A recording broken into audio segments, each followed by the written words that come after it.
everyone, and welcome back to Inside ArtScroll. Today we are privileged to be joined by Reb Eli Stefansky of Eretz Yisroel. Thank you, Reb Eli, for joining us. Thank you for having me. Famed Daf Yomi maggidei, among many other accomplishments. So I'd like to get right into it. Your Daf Yomi shiur, which is now world-renowned, recently ran some kind of promotion of some sort, giving out ArtScroll Gemaras to get people to join your shiur. And since we're in ArtScroll territory here, we'll start off with that. What exactly did your shiur do? And what could you tell us about how your offer of giving people free Gemaras for them to join your shiur compelled people or propelled people or influenced them to join your shiur? Well, first of all, thanks for having me. Thanks for the tour, an amazing facility. Beautiful. There were a bunch of guys from the shiur that wanted to do something to give back and bring more people into learning. They came with the idea to give them an incentive, give them a Gemara. And it was basically a guy by the name of Yossi Klein from Muncie. Nasanal Gans helped him out a lot. And a bunch of other guys, they got together and started promoting this idea. Give a free Gemara, come join the shiur, you'll enjoy it, free Gemara, and that's how it took off. And Baruch Hashem, I believe we gave out close to 1,800 Gemaras. Wow. We gave out over 1,000 art scrolls and then different other Gemaras as well. But it was a tremendous push, and we're getting tremendous feedback. And these are people who committed to join Daf Yomi. So you have to commit. You have to watch 2-3 shiurim. I don't know exactly the amount, but you watch the shiur, and if you don't like it, you move on. You like it, you continue. And Baruch Hashem, we're 30 days after that promotion, most of these people are still on. So it's amazing. We're seeing tremendous jump in numbers. But it's unbelievable. Your shiur has experienced, I would say, since the Siyam Hashas, an unbelievable growth. Both in the people who are watching you now live and those who listen to your recordings. I don't know if you remember, I didn't speak to you about this before we did started the interview. Yeah. I spoke to you a couple of years ago, before you were so famous. Remember. Do you remember? Okay. I reached out to you before the Siyam Hashas. I was putting out the magazine for the Siyam Hashas. The Aguda asked me to do it. And I reached out to you at the time because I came across your 8-minute chazarah. That was you. That was me. Oh, okay. And we didn't even make that connection. You remember? Yeah. And we had an article, and anyway, so at the time, you weren't as famous as you are now. I guess a lot of promotion and advertising helped, and also the tremendous increased interest in Daf Yomi in general has brought many more viewers and listeners to major maggidei shiur, including yourself. And it's amazing for me to watch. I remember when I first contacted you a couple of years ago, till now, how much your popularity has grown, and it's a big schus for you to be able to be marbitz Torah on a daily basis to so many people. And we'll get into certain signature characteristics of your shiur and things that you do to really pique people's interests and keep them engaged. But before we do that, I'm sure I want to jump in here because you mentioned there's so the name of that publication is Hasiyum. So I want to tell you a beautiful thing. So we were discussing, I didn't realize it was you. And I was all excited. I remember I was in the safari, I was in the middle of the jungle, and you called me, and I think I was there, pretty sure. And I was like, wow, I'm going to get a free advertisement in this Hasiyum, and it goes out to the 100,000 people in MetLife. We printed 150,000 copies. 150,000 copies. Unbelievable. Can't get any better. So I was all pumped. Wow, the 8-minute Daf is going to take off and everything. And then I spoke to you and you said the publication is way too big and you had to take out all these things. I called up my father and I said, okay, listen, I understand if I have a monetary loss, because Baruch Hu has a cheshbon and everything, but how do you explain a Torah loss? Over here I could have gone from, I had 1,000 viewers on the 8-minute Daf and I could take it to 10,000. How do I deal with that? And my father told me, he said, whatever that number is supposed to be, that's the number you're going to get. Mm-hmm. It's not going to make a difference. And so, because I wasn't in the publication, I said, we have to do something else. And it turned out to be a big bracha. The numbers, they grew. It was unbelievable. So, I mean, it goes to show that you think it comes from here, but it comes from another place. Because Baruch Hu has his plans. It is true that we cut out a lot of material because the magazine. Now you have charata, don't you? I'm not sure, but apparently you forgave me because you came anyway for the interview. So, but it's chas v'shalom. You know, it's beautiful. It's nice to see the growth and what you've done. You mentioned next time, you're going to get me next time? Yeah, 100%. Okay, if I have the schus to do it, great. No question about it. And it is true that you, despite the fact that it didn't make the cut to Hasiyim, you went ahead and you did all these creative types of things to try to draw people in. You mentioned your father. Take us back to your youth. Where did you grow up? We know that you live in Ramat Beit Shemesh now in Eretz Yisroel. You weren't born in Eretz Yisroel, were you? I was born in Lakewood. Okay. And there's not enough time in the interview, but basically we lived in Long Beach and Far Rockaway. I did the Darchei Torah thing. My father's a Rebbe in Shar Borough Park, Flatbush, Kensington, Eretz Yisroel, a few trips to Eretz Yisroel back and forth. I learned in Yeshiva K'tana in Eretz Yisroel, which is high school in Eretz Yisroel. Then we made our way back to America. So when you say you learned in Yeshiva K'tana, that's Mesivta in Eretz Yisroel. Right. Now I was told, tell me if I'm correct, that you learned by Reb Michal Yehuda Lefkowitz. Is that true? Absolutely. One of the Gedolei Hadar. Right. What grade, what equivalent grade would that have been? That's 11th grade. He was shiur Gimel of Yeshiva K'tana in Panovich. And that Panovich Yeshiva Latzirim, right? Latzirim Mitziyanim. Oh, Mitziyanim. They put that word. Okay. And Rabbi Leib Steinman was the parallel shiur. So they gave the two shiurim. I was lucky to have Reb Michal Yehuda. He was. Did you realize at the time that your Rebbe was one of the Gedolei Hadar? No. Rabbi Leib Steinman was considered from the Gedolim then. Reb Michal Yehuda Lefkowitz was considered the best maggidei then. He was older and everything, but he wasn't. I mean, he was a Gedolim picture sort of, but people didn't go to ask brachas, that sort of thing. But he was a phenomenal maggidei. It was unbelievable to learn by him. Would you say that Reb Michal Yehuda formed your Derech Halimut in any way, or was that did that happen not elsewhere? Really. I was younger. I was younger than everybody else. He picked on me a lot. Mil Shir, you go, Nu, Eli Stefansky, Ma, Pshat Batoisvis. You know, I was younger and not as good as the rest of the guys in the Shir, but it was a great experience. Even though you were an American kid in an Israeli yeshiva, right. You were able to acclimate well? I picked up Hebrew pretty quickly, and yeah. And then it wasn't easy, and I wasn't from the better guys in the Shir, but. And what happened then for Beis Medrash? What happened the next? I learned in Passaic for 2 years by Meir Stern, and then from there I did something crazy. I went, which is not acceptable really, but it was great for me. I went from Passaic to Chaim Berlin, and then the Mir in Eretz Yisroel. So. And at that point, would you say that you had a tremendous geschmack in learning? Did you see yourself as a maggidei? What did you view yourself at that point? So my father is a big masmid. He learns all day, night. He wears talis and tefillin. You know, he's he's from a very young age, 2-3 years old. Whenever I remember, he was always with the Gemara learning all day long. So I looked up to my father and I wanted to learn, but I have a different personality than him. I'm a little bit wilder, and you know, the ADD or whatever it is, and it wasn't. I tried to, you know, I learned in Kailo for 6 years. It just wasn't going. Where was that? Where did you learn in Kailo? I learned in Chaim Berlin. I learned in Eretz Yisroel for 3 years in the Mir. It never lasted. You know, I tried and I pushed myself, and I wanted to do this, but I didn't find my niche. You know, it wasn't. At any given opportunity, if there was a ski trip or something, I would book out of there and run, go skiing. So then I realized, hey, maybe this is not for me. So my father wasn't very happy, but left Kailo and went to work.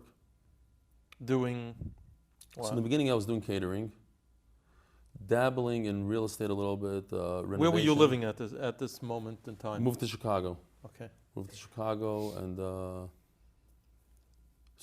opened up a catering business, and was doing renovations. I learned how to be an electrician, a plumber. You know, I was doing physical labor the idea was to eventually go into real estate and know the business from the bottom up. Mm-hmm. So, can I ask you a personal question? At that anything. at that point in your life, were you committed to any serious Torah learning on a regular basis? Yes. At that point, I was giving a shiur. I actually did the Daf Yomi cycle as a maggidei. So I did 8 years, but the shiur, I don't want to tell anybody, but the shiur only had about 5 to 6 people for 8 years. It was very stagnant. By the way, most Daf Yomi shiurim amal used to be like that. It's only a recent phenomenon that people have hundreds, thousands, viewers, listeners. Right. It's a little shul basement, dadas, and my brother-in-law's father came over to me one day and just said, "Hey, Ronnie Shabbat, you want to give us a shiur?" And I was like, "Shiur, okay, fine." Prepared an hour or two. Wasn't, didn't take up the day. Mm-hmm. And so I was, but I really was hoping for more, and learning was always in the back of my mind. But okay, it didn't work out. Maybe one day. So this is how many years ago are we talking now? That you're giving the shiur, you're running a catering business. This was at least 15 years ago. About 15 years ago, okay. And what was the next step in your journey? So then I grew a successful real estate company, bought a lot of real estate and managed it, and that sort of thing. Had a lot of employees, built a lot of homes. How did you go from being a caterer to owning a lot of real estate? I imagine you want to go into that? There's a transition there. Well, so I was flipping a lot of homes. I was good at renovations, so I was renovating, buying dilapidated homes and renovating them, flipping them. And it's a long story. I don't know if you want to go into it, but a regel achas, a guy came over to me during one of the weddings. I was running a wedding, and he said, "I have 2,000 units in Indianapolis. Are you interested?" And I said, "How much?" He said, $65 million or something. And I was like, "Pretty crazy, I'm doing a couple, $65 million. I'll see you later." And, I just kept on asking people how their chicken is, and, And that night I went home and I was like, I rehashed that conversation. And I started talking to myself and like, why not? Why can't you do 2,000 apartments? You could do 100, you could do 200. And I started going through this whole thing, basically thinking out of the box of how I could do 2,000 apartments. And the idea was if I could do 100, it might be difficult, but I could do it, and I could borrow money and get a loan and why don't I just treat the 2,000 as 100? Just pieces, another 100, another 100. And I started working on that. I called up the guy, said, "I'm interested," drove down there with my minivan.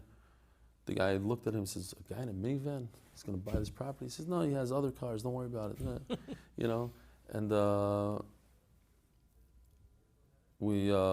so basically I went around to people in shul. So, "You interested in 100 units in Indianapolis?" "Sure. What's your experience?" "I don't really have, but I'm there, And I started selling it off. And I had to quit my catering job. I took a big risk, quit, worked it for 3 months, and Baruch Hashem, it worked out. So you move into real estate. Yeah. And you ended up in Eretz Yisroel at some point. Well, how did that happen? Okay, so we built a very nice home in Chicago, 12,000 square feet. It had the elevator, it had, I don't remember, it was like 12 bathrooms maybe. Crazy stuff. My wife is an interior designer.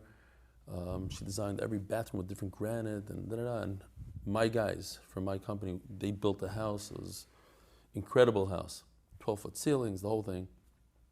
We moved in, and I started thinking about it. It's like, what are you doing? You have this big giant house. You have all these fancy cars. Successful business. But what do you have to show for up there?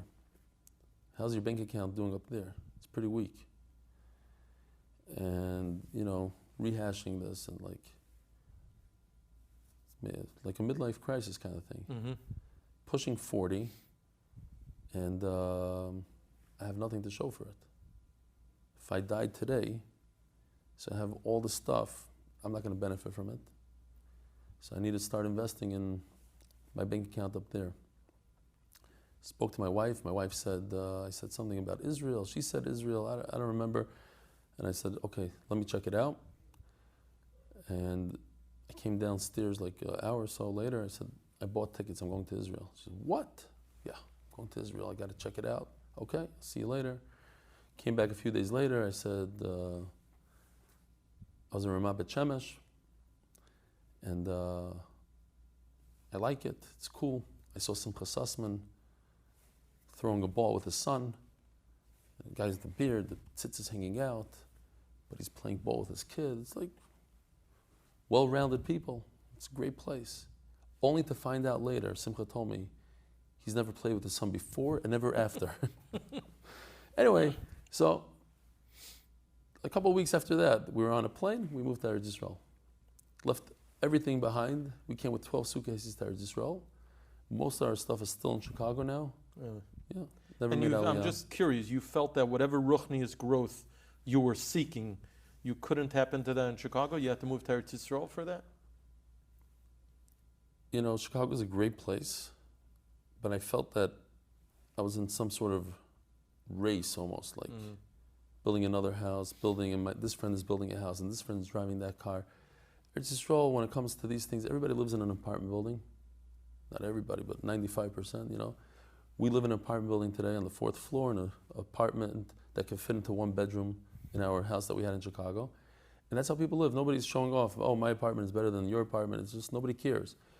You know, we're talking about Nachman Seltzer. Nachman Seltzer came over to me when I first moved there and he says, you know, Eli, I got to tell you, this Camry that you bought, and it was a 10-year-old Camry, he says, it doesn't pass here in this neighborhood. It's too fancy. What are you doing? He was serious. I was shocked. I said, what? I left my Lexus. I had the newest and the top model. I left it in Eretz Yisroel. I could have brought it here for $2,000. And you're making fun of me driving a Camry that every Kyle guy in America drives? He says, it's not the way to do it here. So I said, okay, fine. So I went and I bought my Lexus in Eretz Yisroel. You're going to make fun of my Camry. Might as well drive a nicer car. Exactly. But anyway, but he's right. In the neighborhood, people are not driving, you know, nice cars. It's just not a thing. Corolla, this, old. So the focus is a little different over there. I'm not saying it's perfect and every place has its chazarahs, but in terms of learning, like the way the shiur grew. So these guys from the neighborhood, they came over to me, like I was doing this synopsis, 8-minute, I was doing all 7 daf. In 45 minutes on a Thursday night, and the guy said, hey, why don't you start a shiur? So I said, okay, but who shows up to the shiur? Tamid Chachamim, guys that knew how to learn, good learners.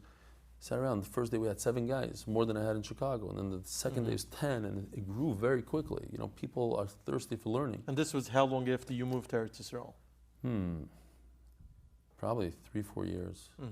Now, just before we move on, I'm intrigued to learn, how did your wife deal with the move, the adjustment, cultural differences and so on, and your children? How did it impact them? That's a very good question. She's not adjusted yet. In her mind, we just had to buy a house in Chicago to pacify that, you know, she wants to feel like she has something in America. We never made Aliyah yet. We're there for 8 years. And she thinks she's coming back one day. You know, and we might. But right now we take it one day at a time, and it's very, very difficult. Her whole family's in Chicago. She has one brother, Rosh Shiva, Netziv Saharan, Moshe Friedman in Yerushalayim, so she has one brother. She has cousins, but you know, her parents are in Eretz Yisroel, are in Chicago. Her sister-in-law, her brother, you know, so they're mainly over there. So it's an adjustment. And your children, chinuch and those type of things. Yeah, some did better than others. They picked up the language, and the ones that we thought would have the hardest time, they have the best time. They all miss America. They, you know. You come back from time to time. We come back every summer for a few weeks, and every Pesach we're back. Besides during COVID, but yeah.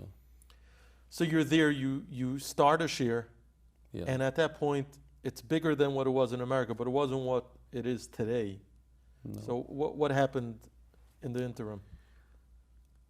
What happened was that I decided to start, if we're going to start a shiur, I might as well use some of my business experience with the shiur.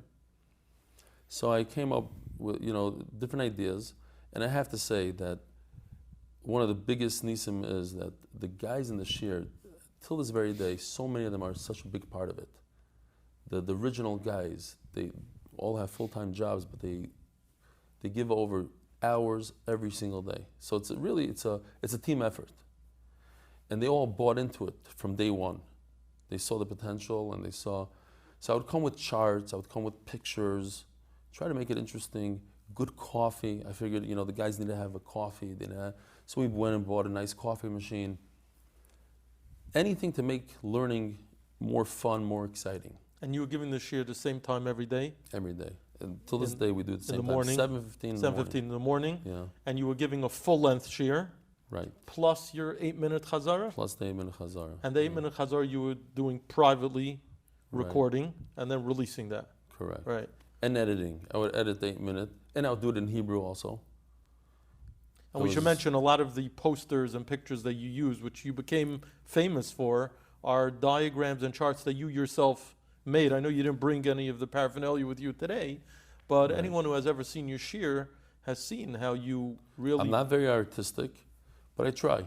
I use Word document and I put some lines together, whatever. Anything to make, or if there's a funny picture I find on Google that has to do with the daf, or anything interesting that will wake the guys up in middle shiur. Something will say, whoa, why did you bring the picture? Oh, interesting. Giggle a little bit and we go weiter. Good morning, Rabbi Sai. Today's shiur is sponsored by Gedalia Palak in honor of our. I got to show you what they ate in those days. It's gewaldike, unbelievable stuff. I don't want to ever forget this kutach. It's big stuff. It's very, very chashuv stuff. And we talk about it a lot in Shas. We're only going to do this once. I kept milk for over 6 months to get it to the right consistency. This is sour, should be sour.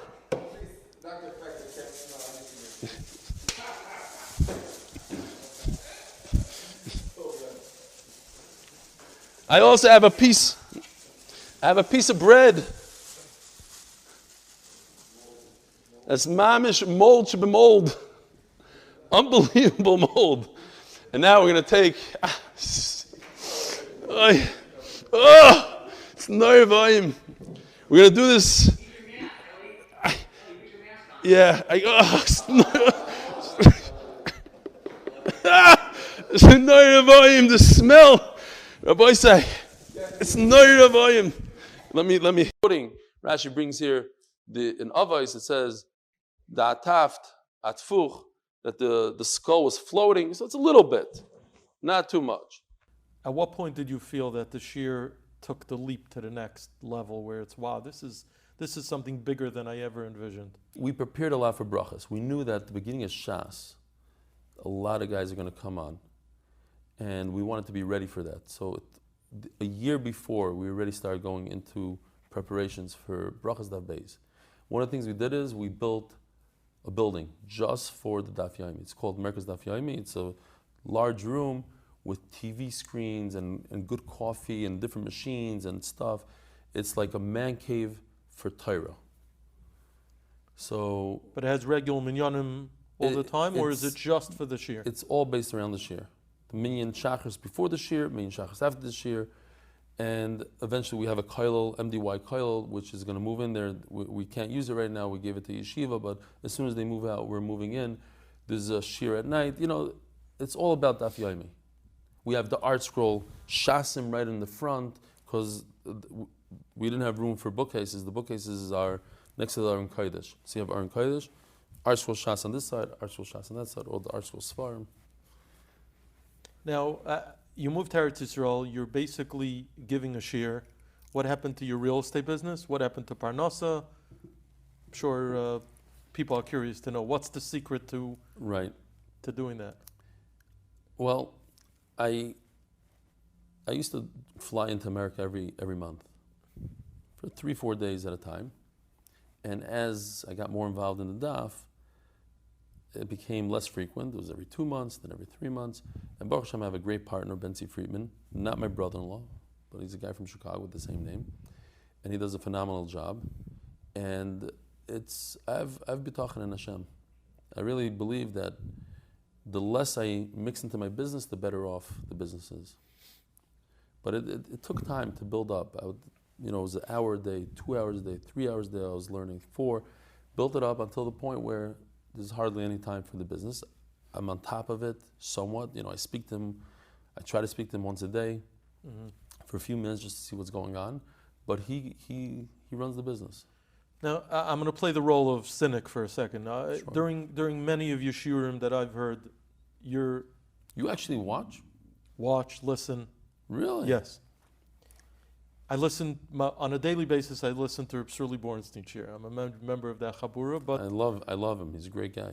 Reb Shirley's phenomenal, but you got to learn the daf several times. So we get a taste of MDY. Is he going to be here also?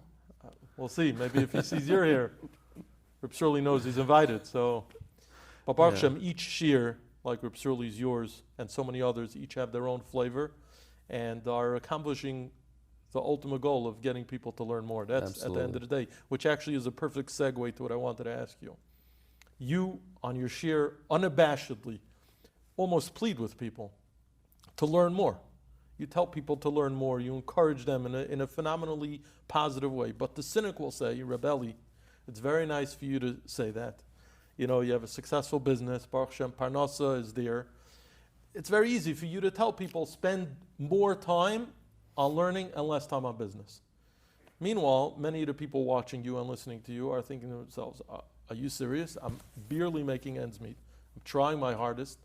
And I just don't have more time in my day. So what would you say to that cynic who says, Rebelli, who are you to preach to us to learn more? In your matziv, it comes easier. Great question. So let me ask you, during COVID, we were all locked in our homes. People weren't going to work. What were they doing? They were sitting at home. What were they doing? They were learning. They don't have where to go. On vacation. Ben Izmanim. What are they doing? They're not busy with Parnasa, but they're not learning. Why not? Here's the situation. You're like Eli Stefansky, so to speak. He doesn't have to earn a living. So why are you learning?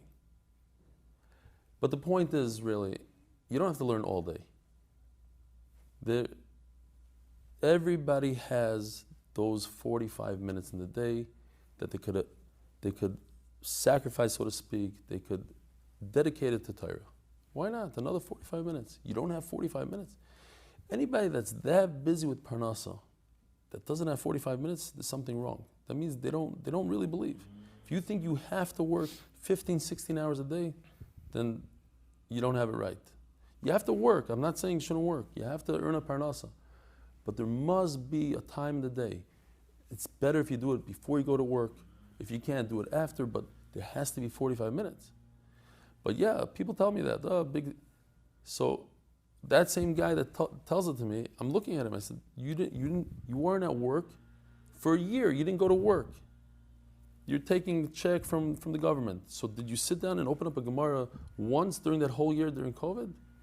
So it's easy to. It reminds me of a mice. The Chavetz Chaim. A guy came to, I think it was the Chavetz Chaim. Somebody came to the Chavetz Chaim and said, "I'm a water carrier." It's not fair. These guys are in Kail. They earn as much as I do. You're sitting and learning. So the Chavetz Chaim says, "What do you know? What could you do? What could you learn?" No. So I could read. He says, "Okay, here, take it to Hillim and read." So he went to the Beis Medrash and he started reading, and after an hour he got sick and tired of it. He said, "I'm done. I want to do my water carrying." But listen, the point is not the whole day. Another half hour, another 40 minutes, another hour and a half. Take it slowly. There's always time in the day. Always, you could always, instead of watching those YouTube videos, whatever it is, or these interviews, learn Torah. 100%. Now, as far as your preparation, how long does it take you to prepare for an average shiur? All day. Really? So it's constantly on your mind. The next day's daf, constantly. I get up somewhere in the 3 area, because I give a shiur at 7:15. So before 4 o'clock, I'm up, and I go to sleep at 1. All day I'm doing the daf. But I sleep in the afternoon. I take a quick nap. And that carries you through that. Yeah. And chasanas, commitments, other events? Do you just cut those out of your life because you're committed to the daf? Yeah, a lot of it is unfortunately not there. I don't vacation anymore like I'm supposed to. Restaurants with the wife, a lot. There's the sacrifice because there are a lot of people relying on it, and it takes me. I'm not that good, so it takes me a lot of hours to prepare. When you say you're not that good, what do you mean that? Besides for being I don't humble. I don't.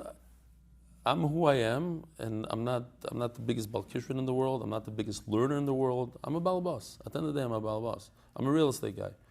I just decided I want to do this. So for a real estate guy without a lot of background, and I wasn't the best guy in yeshiva. I wasn't the top learner, that sort of thing. So it takes a lot of time and preparation. So in preparing, you open up the Gemara. You've done the Daf Yomi cycle in the past. Do you have recollections? Do you feel like you're preparing from scratch? Take us through that process. 3:00 in the morning.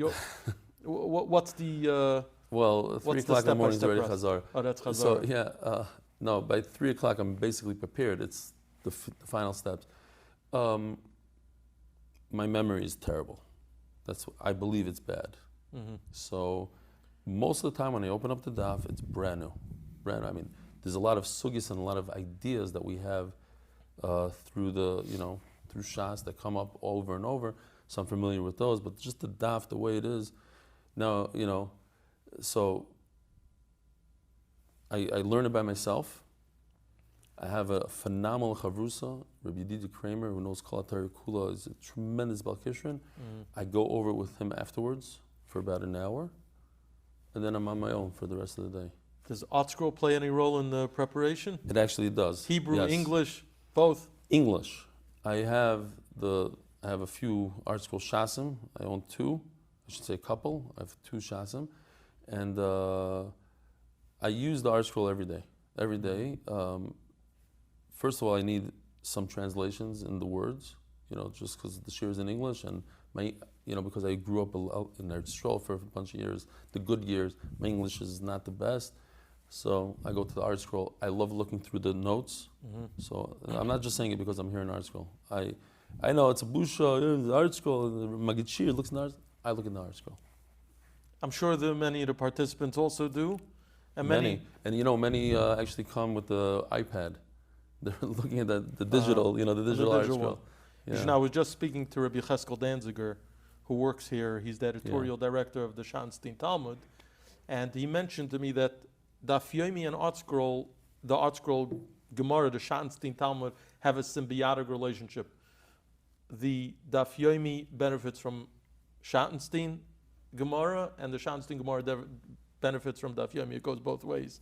And both of them have grown kind of together. It's really an incredible thing to watch. ArtScroll took it to the next level, there's no question. I mean, Rameir Shapira brought the idea out, and ArtScroll, I believe, just took it to a whole nother level, brought it to the masses. Yeah. It's unbelievable. It's incredible. It's a schus that's unimaginable.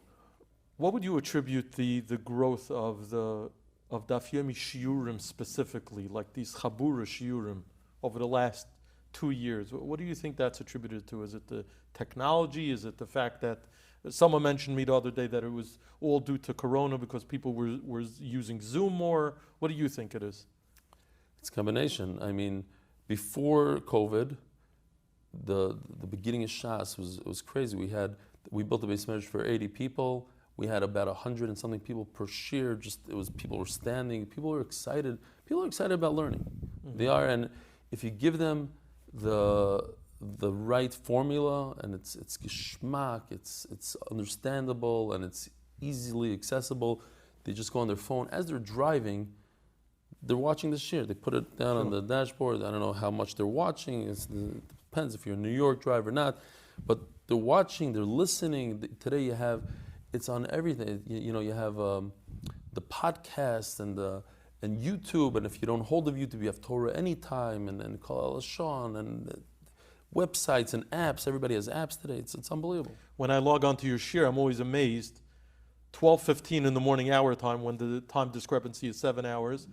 And I scroll through on Zoom and I see the number of people from different time zones. So in Eretz Yisroel at 7:15 in the morning, but you have people 12:15 at night. It's a kviyas that they're logging on. They want to watch it live because it's a special experience. It's very interesting to see. We have almost 100 people logging in 12:15 New York time from New York. Right. It's unbelievable that they'll stay up 12:15 a.m. till about 1 o'clock or so. 1 o'clock or so. Yeah. If you had to make a 60-second elevator pitch for your share, people are watching. You want them to join your share. What would it be? What's the overriding Without factor? thinking, you don't give me any. I'll give you a little time. No, it's okay. I'm sure this is something that you think about because I've done it a few times. It's always different. It depends on the person. But the idea is, first of all, the Daf and Torah benefits you. You, by learning the Daf, become a better person. So that's number one. You become a better person, a better husband, a better father, a better business person. And you feel good about yourself. That's the main thing. You feel good about yourself. And you're doing Ratzon Hashem. It's the best way to connect to HaKadosh Baruch Hu. And there's really, I believe every single person I bump into really wants to learn. At the end of the day, they want to learn Torah. They just feel they're not, first of all, a lot of yeshiva guys, we learned in yeshivas and all the lumdas, and we're pounding lumdas for so many years. And some people are like, well, I'm going to learn Daf Yomi, it's Zion, Daf Yomi is for Balabatim, but for the Amaratzim. By the way, I think that may have been the prevailing notion at one point. It's not that way anymore. But nevertheless, you have the real yeshiva guys, they're still looking for that lumdus, for the raid, for the this, for the that. And I need a chavrusa, I need a this. I'm gonna learn Daf Yomi with the guy with charts. Come on. But at the end of the day, Torah is here, and everybody wants to learn Torah, and it's fun. It's geschmack. It's a family. I mean, I don't know about the other shiurim, but our shiur is literally a family. People are there for each other. They look out for each other. They know each other on a first-name basis. People go to different cities, countries. They pick each other up from the airport. They get together. They go out together. It's a mishpacha. It's really mishpacha. I know when you've been going now in your time in America, you've been going city to city and giving shiurim in Chicago and the 5 towns. And I know you've received a tremendous reception from so many of the people who listen to your shiur. What's that been like? It's incredible. I went to, they asked me if I could come to Miami, and I said, okay, fine, when? Tomorrow. Okay, tomorrow. So they put up a WhatsApp, I'm going to be in Miami. Couldn't believe it. 80 people showed up. 80 people from Miami, all walks of life and this and that. Eli, People asked me to sign their ArtScroll Gemaras. I had to autograph their Gemaras. It was funny. 5 towns, again, without a lot of notice, 1 o'clock on a Tuesday afternoon, over 100 people showed up. Wow. So, people are into it. They feel that's changing their lives for the better. And So you're saying besides for the learning part of it that uplifts them, but they feel like they're connecting and they belong to something. Yeah. That's an important part of it. 100%. They feel they belong. The camaraderie, it's unbelievable. Unbelievable camaraderie. Going back to your shiur for a second, when you prepare, how do you decide what you include in your shiur? There's Gemara Rashi, there's Taisis, the Rishonim. I see you're selective about what sometimes you'll throw in a tidbit. How do you decide what you want to include? Do you have a mahalach as far as going through? It's a style. If something is boring, so to speak, even if it's important, they probably won't even say it. There's machlokes from this, yes or no. If there's something exciting, something that will, people say, what? That's what I like to say. Something shocking, something interesting, something that's negel ma'isa, something that you can bring home to the family, to we're learning Pesachim, Pesach, the Seder night. Did you know you have to do a seva only like this, not like that? People just go like this. But there's a certain way, your head has to be propped. Certain things that you bring to Sukkah, to whatever it is, Yantif. So any kind of chiddush like that, I'm very big into.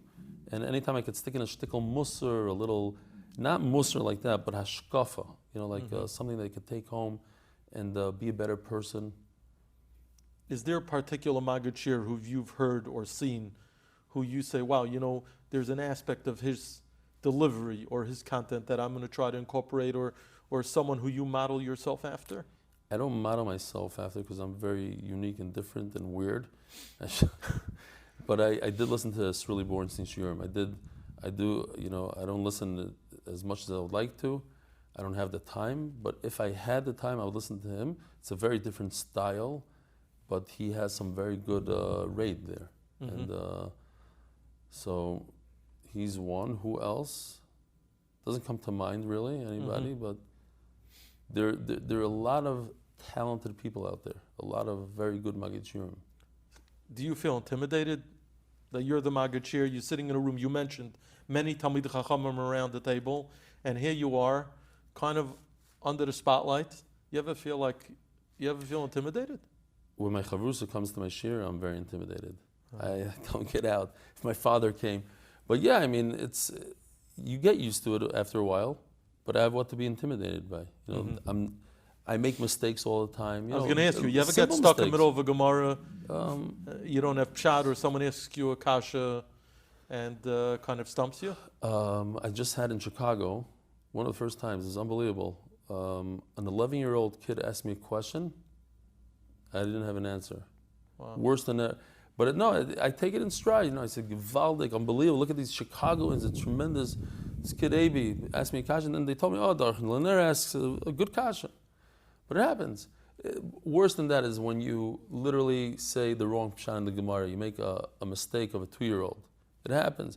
One day I was saying a shiur. This is going way back, like 3 years ago. And in the middle of the shiur, I said something like a chicken was pregnant or something. Like, Mom, there's something completely didn't make any sense. Like it happens. Things happen. You let it roll. You got to let it roll. You laugh. You make fun of yourself. That's part of the thing. I'm big into making fun of myself during shiur. So speaking of a little milsa, the bedichas that you have, at the beginning of your shiur, you started at some point reading emails. You make a light comment, a joke. What possessed you to do that? Because that also became part of your signature style. And I should mention, I sent you an email a few weeks ago. Before I know it, I'm getting messages from people. Rebelli, I said, yeah, I saw it live when you read my email on air, or our friend Rebari Morrison here at ArtScroll. You pulled up his picture, and everyone here had a good time with that. But you do a lot of these creative types of things totally out of the box. Right. But obviously it's part of what makes that kind of that camaraderie, that feeling of a family. Exactly. Not so formal. Well, it started, in the beginning of Bracha, somebody sent an email. So I took the email, I said, it would be very interesting if every shiur I could read one of these. But nobody's sending emails. So I read it, and I kind of alluded to the fact that there are more, and that, send in more, and Baruch Hashem, it took off. There's a day or two that we didn't have, but from that point on, today we're getting 30, 40 emails a day. Wow. And just yesterday, 2 days ago, I read 3 incredible emails. One of them literally made me cry. I had tears coming out of my eyes. Just crazy stories. A guy is in the ICU, and he's isolated from his family, he almost died, and he's just with the Gemara. The Gemara is keeping him alive. And a guy that's not religious, with the ArtScroll Gemara. A guy that's not religious, I just read this 2 days ago maybe. He got an ArtScroll Gemara, and he's a funny guy. He's in Los Angeles, and it's bringing him back to Yiddishkeit. And he says that every night he would take some sort of thing that's legal in Los Angeles to cut the edge off, but now he doesn't have to take anything. He just learns from the ArtScroll. Wow. I'm serious. The vart of the emails, first of all, to loosen everybody up. It loosens me up. Start off with a milsa de b'dichusa, and sometimes it's inspiring, sometimes it's funny, sometimes it makes fun of me. It's good stuff. Yeah, but also, you don't mind being self-deprecating. No, not at all. It's all part of its geschmack. But we get to know the different people. There's a Mendel Mitz from Buenos Aires that writes in. There's a guy from the Los Angeles, Harry Shalom, and then the Chassid from Williamsburg, and it's just, and people start recognizing these names. Mm-hmm. So it brings the mishpacha together. It's. What's the hardest Gemara that you've ever learned? What's the most challenging Gemara that you've encountered? I don't know, but I do know. I can't recall offhand. I do know that on at least 2 occasions, right before I went to sleep, I said, I don't know this Gemara well enough to give a shiur. And I stayed up the whole night. Just the whole night, just seeing if I could get it a little easier, a little bit better. And it was very satisfying. After the shiur, somebody said, wow, you said it was a hard Gemara. It was so easy. I'm like, okay. If you would have only known what it took. Right. Do you ever get nervous before you give the shiur? Every shiur before I go, there's a little bit of, not anxiety, of apprehensive? Yeah, maybe like, I hope this goes well today. And, there's only 5,000 people watching, and I got to make sure it's good. It's one thing if I'm a perfectionist, so it needs to be... Right. I was going to say, it's one thing if you're recording it privately. You could edit it, you could redo it. There's no editing. But, there is a little bit of editing afterwards. But we don't take out words, and that's the editor puts in pictures and stuff like that. So you have other people do that, or you do that yourself? We have an incredible team. No, I don't do the editing. We have a guy, Yosef Bilyak, who sits there and does editing, and he does the editing on the 8-minute video. Well, it's like there's a bunch of... I have a guy, Gary Ben Moshe. He sits there every single day. He doesn't get paid. He has another full-time job. Every day, at least 2 hours, he puts into the shiur, just the tech stuff. He sits in a booth above the shiur, manning the cameras and the this, and the YouTube and the Zoom, and feeding it in. You know how it works, these things. Sure. There's the whole 6 screens and different things. It's one guy after another. You ever have a day where you wake up and you're just not motivated? You don't have that motivation. You're not interested. It's not going. And Daf Yomi, you don't have a choice to take a day off. Baruch Hashem, I didn't have a day that I'm not motivated, but there are days that are very, very difficult. My son got married. I had to do the daf before the chasana, after the chasana, during the Sheva Brachas, on vacation. You can't just say, okay, I'm relaxed. There's no relaxation. You have to try to get the same quality shiur out every single day, 365 days a year. Any final message to our viewers? Encourage them to join the 8-Minute Daf, to learn more. Chizuk for people who are going through tough times, that even so they're able to spend a quality amount of time. Literally just yesterday, I read an email. A guy was suicidal, depression, got divorced, decided to leave Yiddishkeit. He became suicidal, and then he found the daf, and this is what he writes. He writes that the daf saved his life. He's no longer suicidal. He doesn't have these thoughts. He feels like a new person. He doesn't know how long it'll last, but he's been doing this for a month. And the daf will change a person's life. And all you need to do is try it out once. Eli Stefansky on Torah anytime, Eli Stefansky on YouTube, whatever. Try it out once. Well, thank you, Rebelli, for coming in. Thank you for giving Absolutely. us of your time.